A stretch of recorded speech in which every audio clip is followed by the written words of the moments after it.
जय जिजाऊ, जय शिवराय.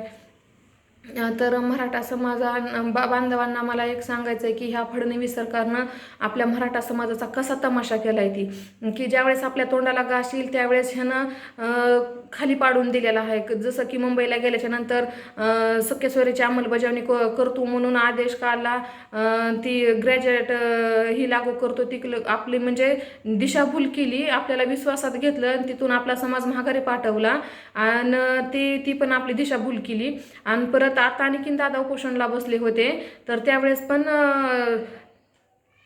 सुरेश धस ह्यांना मध्यवर्ती घालून की आम्ही तुमच्या 4 मागण्या पूर्ण करू पण अंमलबजावणी बी लवकर करू, तरी पण ती अंमलबजावणी केली नाही. मग एवढा तुम्हाला मराठा समाजाविषयी दोष का आहे फडणवीस की तुम्ही दाखवून दिले की तू जातीवाद करतोय म्हणून? हे आमच्या आता लक्षात आलंय. पण हे आमचं हक्काचं आरक्षण आहे, आम्ही घेतल्याशिवाय मागं सरकत नाही. की त्यावेळेस माझी सुद्धा हालत बिघडली होती. तर ॲम्ब्युलन्समध्ये मला नेलं तर नेताना मला त्या सतरंजीमध्ये टाकून नेलं एखादं मड उचलल्याने. मग एवढा आमचा दोष तुला का आहे की आम्ही फक्त आमच्या हक्काचं आरक्षण मागतोय, तर ती पण तुला दिवाटना गेलंय. पण हे तर आरक्षण आम्ही घेतल्याशिवाय आता मागं थांबणार नाही.